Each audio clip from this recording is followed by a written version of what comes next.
Bueno, vamos a comenzar con una queja. Una queja. Nos sentamos en la mañana, yo venía muy elegantoso, por no decir elegantísimo. Y aquí don Fernando se le enredaron los dedos en la taza de café y hizo una aspersión y me cayó todo encima. A mí me tocó yo tenía parte. temor de que me pintara el bigote y las cejas y el pelo, pero me cayó la mayoría. Pero es esas café manchas que tú ves no son manchas. Pero es café de Ese Costa cielo Rica. azul que ves no es tan cielo ni es azul. Esas manchas que tú ves corresponden al café. Sí, Bueno, yo en asumo todo caso, yo sé que se arrepintió aquí don Fernando. Sí, sí, lo sentí mucho y sobre todo el que me cayó en la falda a mí porque... Ay, bueno, en todo caso, todo sea porque así es la cosa. Así es la cosa, claro. No, esos accidentes ocurren.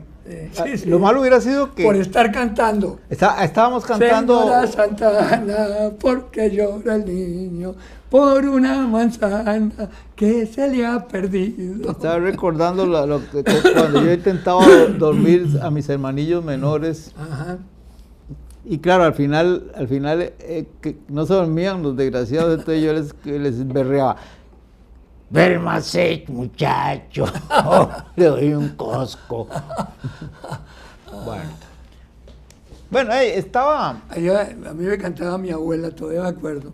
Hacia Belén va una burra, rin, rin, yo me remendaba, yo me remendé, yo me eché un remiendo, yo me lo quité. Todavía se canta. Cargada de chocolates,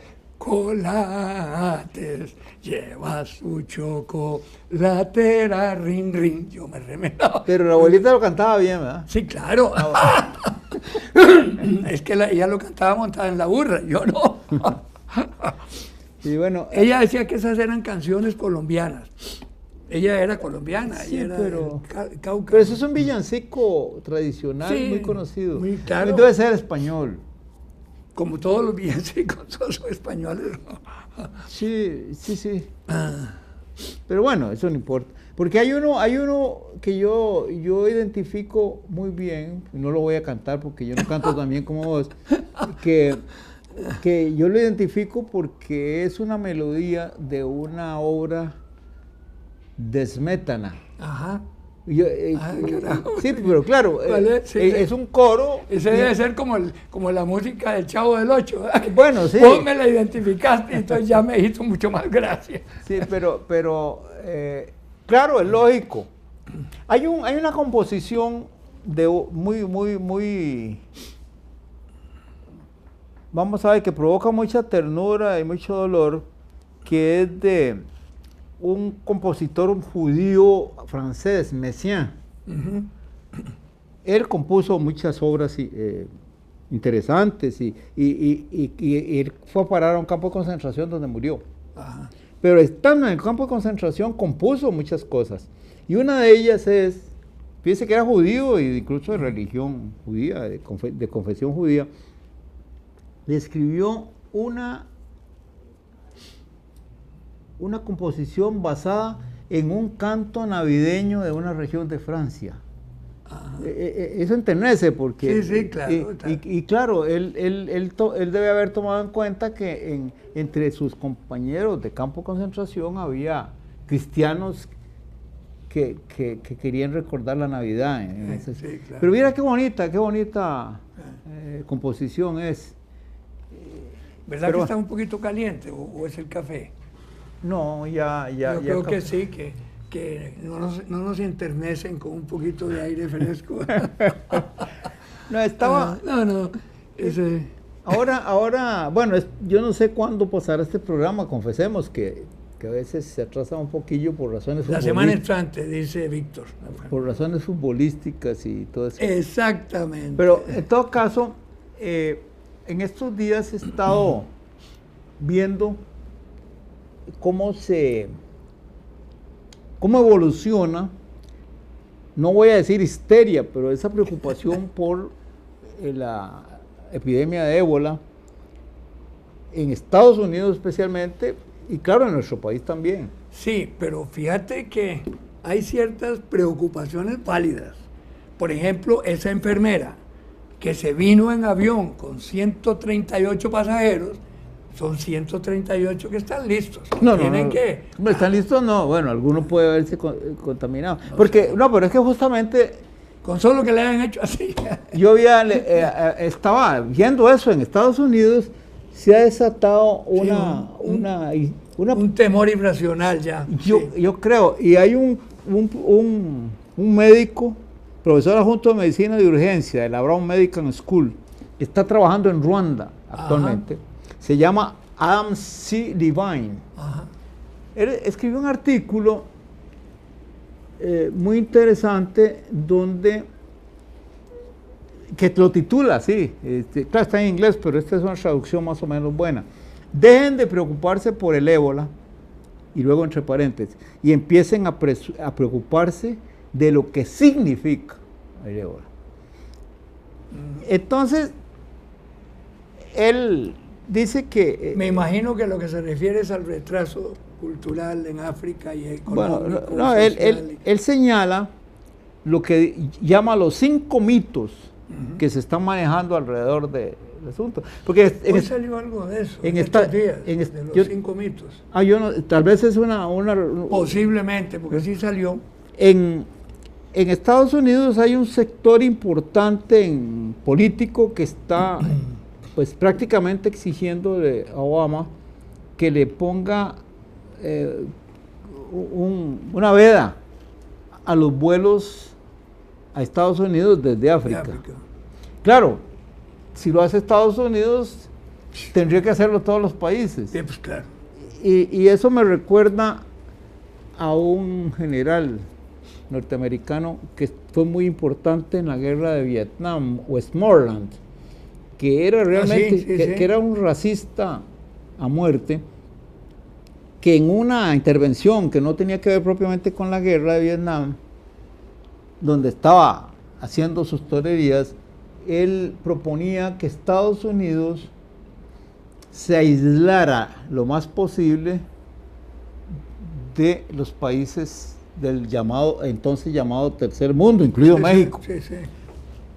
Por temor justamente, vea qué raro, era un general, sí, de no sé cuántas estrellas, que por temor a las epidemias.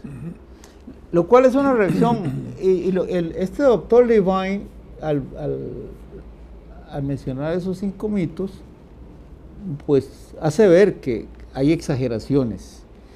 Obama salió diciendo, vi en las noticias, que él abrazó y besó a los que trabajaron con la enfermera. Y que se siente seguro. Sí.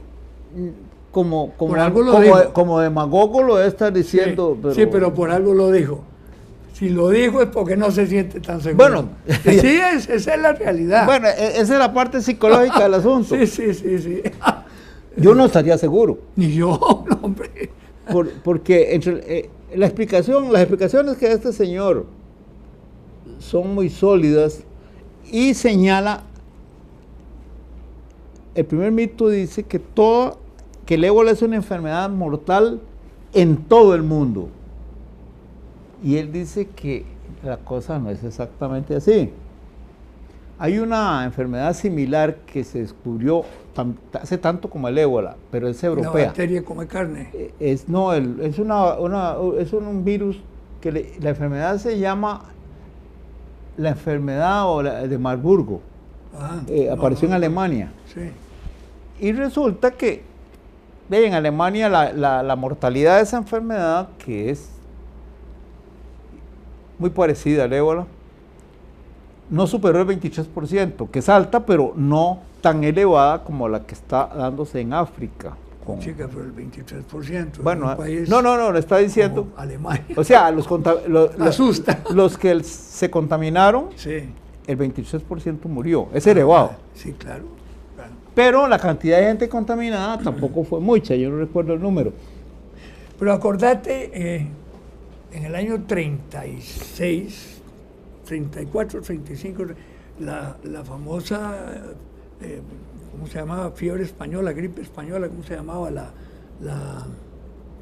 Producto de la guerra civil y de todo eso. No, pero fue tremenda en el Pero mundo.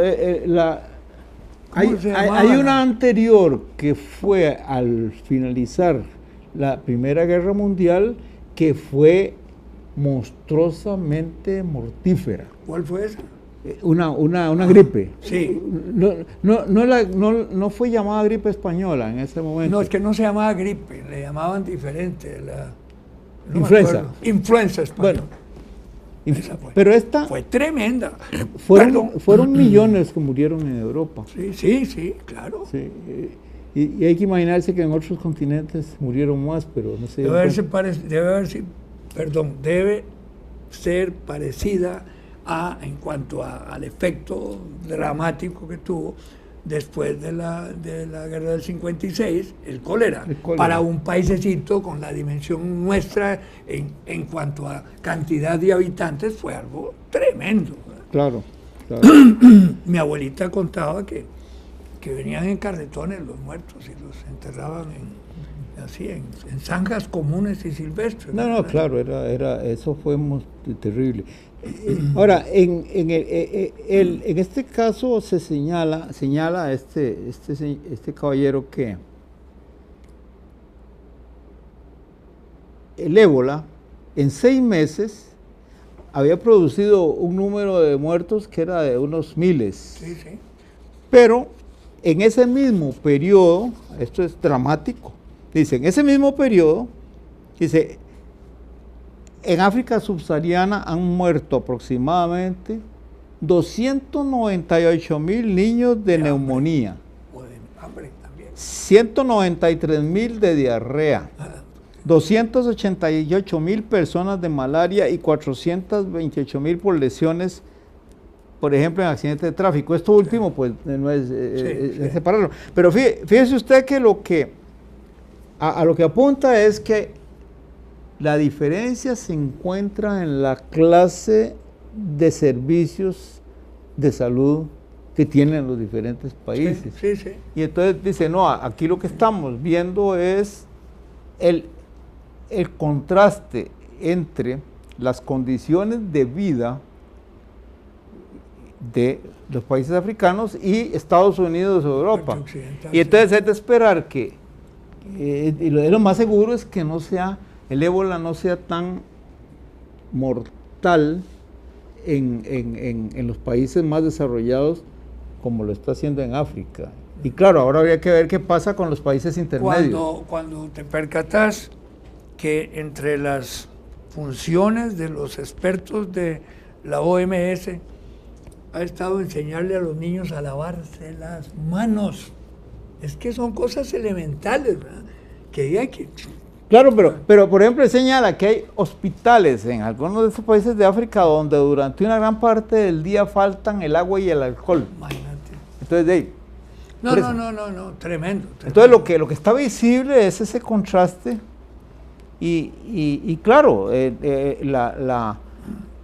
la preocupación en un país como Estados Unidos debe dirigirse a resolver los problemas técnicos como ese del descuido de los mismos. Se han juntado dos problemas mundiales, porque son mundiales, internacionales, serios, graves.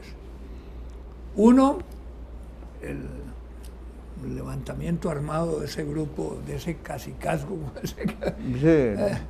El califato. El califato, es un califato que no lo han podido parar, no. Que está a 23 kilómetros de la capital de Irak. Es decir, que no estamos hablando... Está en Alajuela, por así decirlo. Sí, exactamente. Sí, en Heredia, casi 23 kilómetros. Nosotros siempre decíamos que Alajuela estaba a 22 kilómetros de San José, pero no sabíamos qué parte de Alajuela. Bueno, porque las armas todas que agarraron en Irak son las del ejército americano, ¿verdad? Es decir, toda la responsabilidad directa o indirecta fue de Norteamérica con el paso del almirante Bush. No, pero hay una peor, es que en un momento dado Obama y sus asesores, tal vez más los asesores que él, encontraron una oportunidad, seguro con la complacencia de Israel, de acabar con el régimen de Siria. Ajá. Y alimentaron una rebelión armada contra el gobierno de Siria que no sabían quiénes eran los que la estaban manejando. Y la fue fortaleciendo ese grupo de, claro, precisamente entonces, todos los fanáticos todos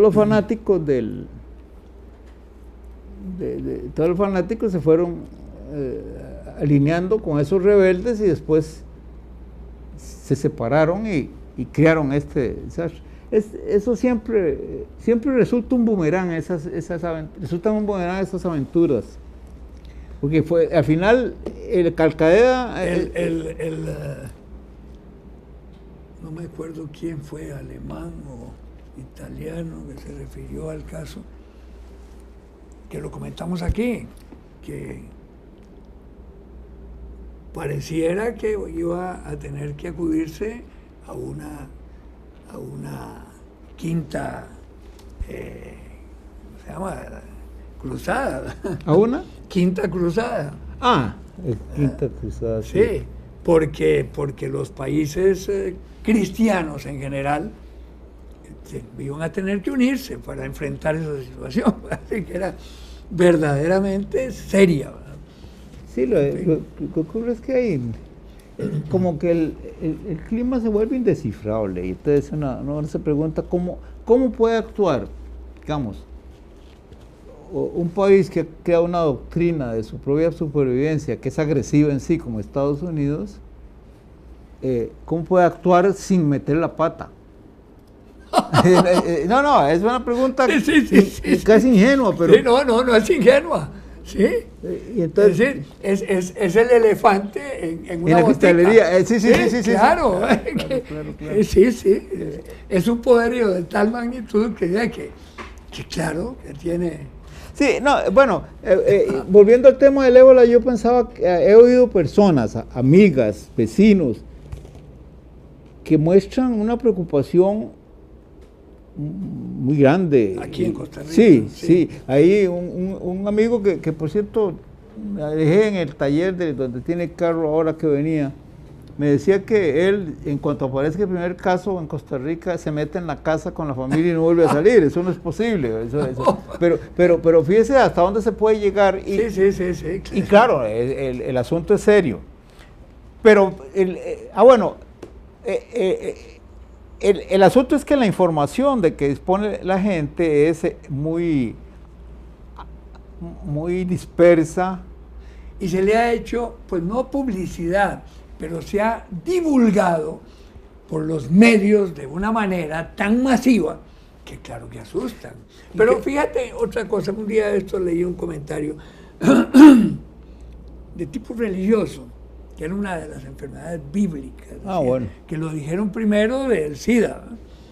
Cuando apareció cierta forma de cura y de frenarla y tal, entonces dejó de ser una enfermedad bíblica. En la Edad Media lo decían de la peste bubónica. De la peste bubónica, no, así es. De manera que es una forma de descalificar a las enfermedades, para convertirlas en pestes bíblicas y ya está. Sí. Y claro, la responsabilidad de las autoridades de salud es muy grande ahí. Hay una fotografía que me llegó, tomada por un periodista en un aeropuerto importante de Estados Unidos, donde se ve a la gente que está esperando para abordar el avión, un hombre que el pasajero está vestido con un traje africano.